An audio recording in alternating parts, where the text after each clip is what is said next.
Et toi, du coup, tu vas envoyer 100 entreprises. Comment tu comptes gérer ça? Alors, en fait, l'organisation, tu as par pôle, il y a un peu de restauration, il y a beaucoup de digital, il y a des clubs. Par pôle, tu as un CIO. ok. Ensuite, donc eux, c'est on va dire ma garde rapprochée, ils sont 5. Ensuite, tu as un CIO par boîte et en fait, je mets des équipes par boîte. Il y a un CIO, un CTO. Ils sont 2, maximum 3, avec un au marketing.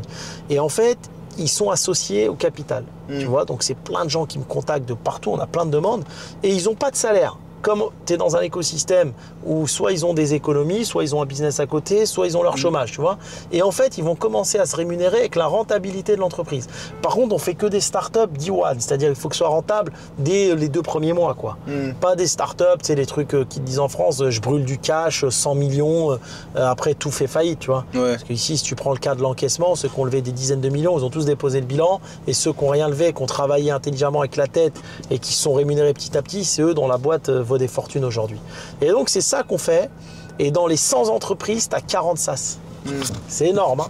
Franchement, moi, je suis passionné du digital. Ils sont développés là ou c'est en cours de développement? On a déjà intégré 34 enseignes, 34 trucs. Et dans les 100, tu as 12 ou 13 business. C'est moi l'initiateur et le fondateur. Et tu en as 4, ils sont fondés par WIS.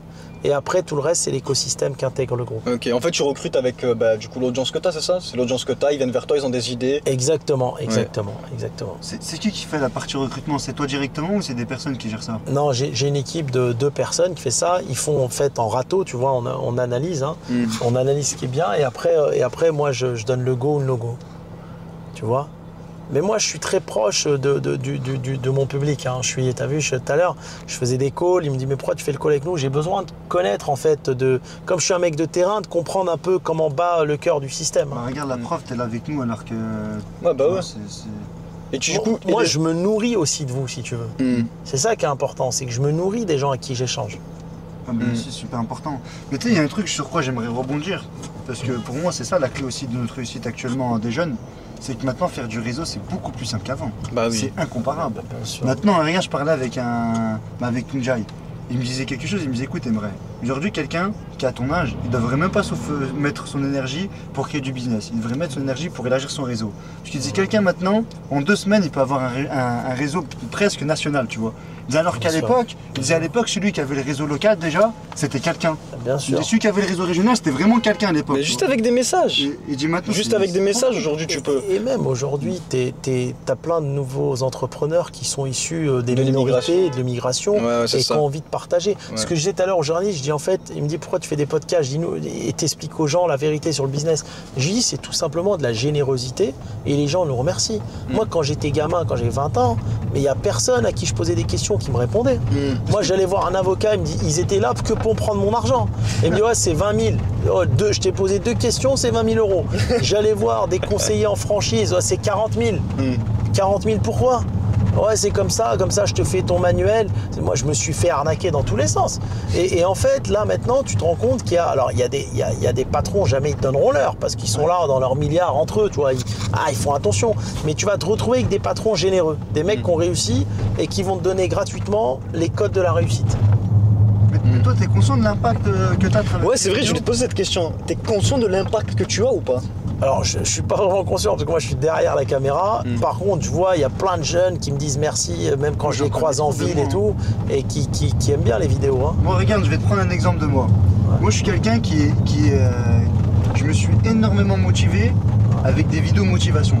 Et tout. Pour te dire, le premier qui m'a poussé à me motiver, c'était les vidéos de Nicolas Sarkozy. C'est peut-être fou, hein. Genre les vidéos de Nicolas Sarkozy. Parce qu'il a une bonne éloquence. Pas trop bien. Et même, il disait des vidéos. Même il y a une vidéo de toi, Hakim, qui est folle. Hein. Excuse-moi, je t'ai j'ai fini. Excuse-moi. Mais toi, il y a une vidéo, parce qu'eux, ça va, à chaque fois, ils me taillent, parce qu'en gros, moi, je passe ma journée, en fait, quand je bosse. En fait, il y en a quand ils bossent, ils écoutent de la musique et tout. Et lui, c'est un gros bosseur, hein. C'est les Turcs. Lui, moi, je bosse 16, 17 heures par jour. Mais quand je bosse, en fait, moi, j'ai juste un petit truc, c'est je mets mes écouteurs et j'écoute le même short en boucle.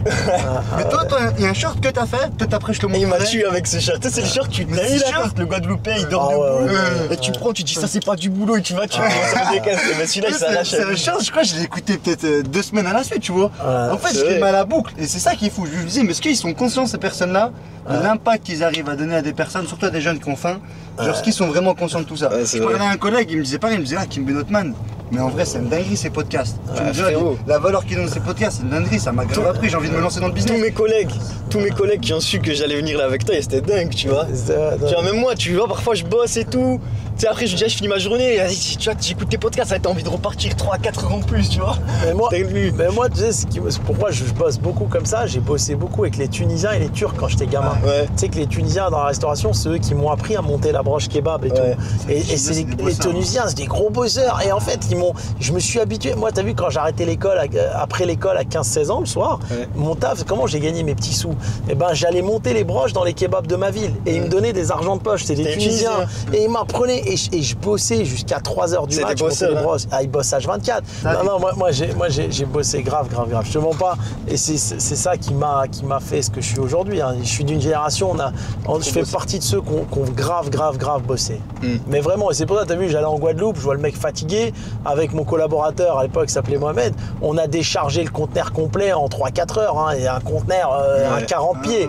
Mais moi, en plus, avant, j'étais balèze parce que j'étais sec, mais balèze. Pourquoi? En fait, t'as vu, je montais les broches kebab. Et les broches kebab, je les montais, je cartonnais dans mon snack, donc je faisais des broches de 90 kilos.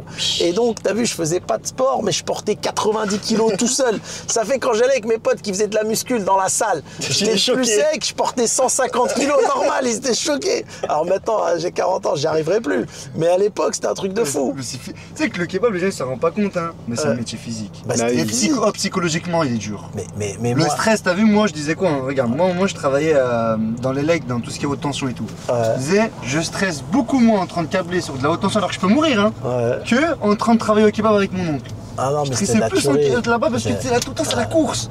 Et l'autre il est pas content parce que tu as dit sauce blanche, t'as mis maillot. La vérité, on a eu des années, 10 ans, et surtout moi j'allais dans mes magasins partout en France et je bossais, j'allais bosser avec les franchisés parce que je suis un vrai opérationnel, tu vois. Mais c'était des années de souffrance.